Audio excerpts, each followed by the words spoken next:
নমস্কার বন্ধুরা, আপনারা দেখছেন কণিকা রান্নাঘর। অনেক অনেক স্বাগতম। তো আমি একটা মটরশুঁটি দিয়ে আলুর তরকারি করব, তার জন্য আলুটা ডুমো ডুমো করে কেটে নিয়েছি।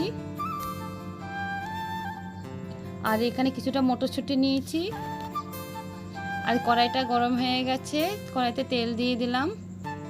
আর মটরশুঁটিটা আমি একটু হালকা সিদ্ধ করে নেব, সিদ্ধ করে দিলে খুব ভালো হয় কালারটা।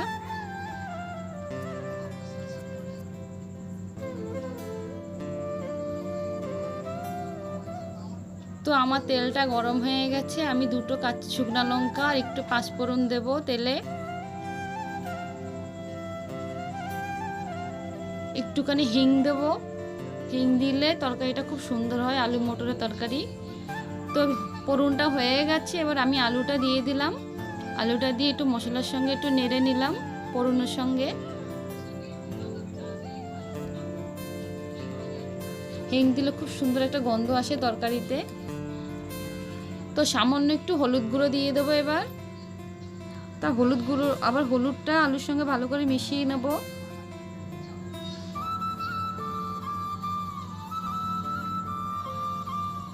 তো এদিকে আমি সিদ্ধ করা মটরশুঁটিটা একবার দেখিয়ে দিলাম, আমি হালকা করে সিদ্ধ করেছি। তো এবার মটরশুঁটিটা ঢেলে দেবো আলুর সঙ্গে। দেখুন কালারটা কতটা সুন্দর এসছে মটরশুঁটির। তো আলুর সঙ্গে মিশিয়ে দেবো ভালো করে। তো মেশানো হয়ে গেছে, স্বাদ অনুযায়ী নুন দেবো, সামান্য চিনির গুঁড়ো দেবো, চিনি দেবো।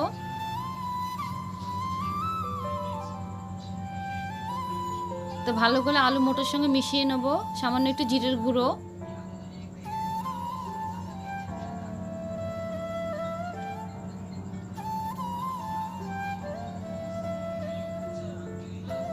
তো আমার আলুটা ভাজা হয়ে গেছে, এবার একটুখানি জল দিয়ে দেবো।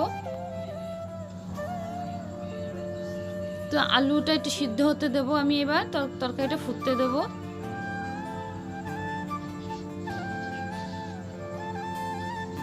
তো আমার তরকারিটা দেখো কালারটা কতটা সুন্দর হয়েছে, আমার তরকারিটা হয়ে গেছে। এবার আমি নামিয়ে দেবো। আর কালারটা দেখো কতটা সুন্দর হয়েছে, হলুদ।